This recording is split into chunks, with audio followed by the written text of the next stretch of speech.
की अनधिकृत pre primary शाळा यांच्या कारवाई संदर्भातला प्रश्न सुद्धा मधल्या काळामध्ये आता उपस्थित केला होता. नेमकं काय असं ट्रिगर झालं तुम्हाला की या ठिकाणी काम केलं पाहिजे असं तुम्हाला वाटलं? नाही, कारण बेसिकली काय आहे की प्री प्रायमरी एज्युकेशन हे सगळ्यात महत्वाचं एज्युकेशन आहे. खरं. आणि तिथंच नेमका घोळ असा होतो की त्याला कुठंच सरकारचं बंधन नाहीये. कोणीही चालू Well करू said. शकतं. बंगल्यांमध्ये करतात, फ्लॅटमध्ये करतात.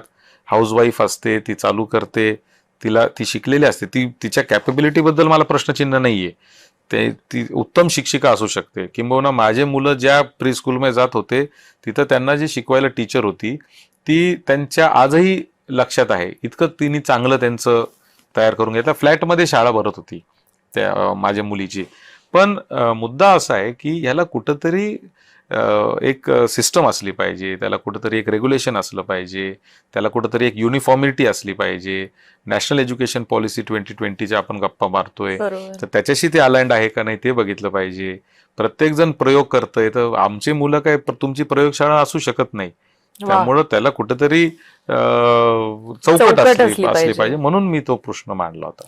आणि कितपर्यंत त्याचं आता आलेलं आहे? नाही, आता त्यांनी कंपल्सरी करणार तो कायदा. आता जवळजवळ म्हणजे पुढच्या अंतिम टप्प्यात आहे असं मला उत्तर मंत्री महोदयांनी दिलेलं आहे. अर्थात लवकरात लवकर होईल असंच उत्तर मंत्री देत असतात. ते लवकरात लवकर कधी होईल हे काय सांगत नसतात. त्यामुळे आता मला माहित नाही कसं होईल ते, पण प्रयत्न आणि मी पाठपुरावा करणार त्याचा. पण नेक्स्ट एज्युकेशन इयर किंवा आता अपकमिंग एज्युकेशन इयरच्या आधी तरी नाही, इतक्या लवकर सरकारमध्ये असं आहे की लवकरात लवकरची व्याख्या सरकारमध्ये कोणीच सांगू शकत नाही. म्हणजे रिझनेबल टाइम म्हणजे काय हे कोणीच कोणी सांगू शकत नाही.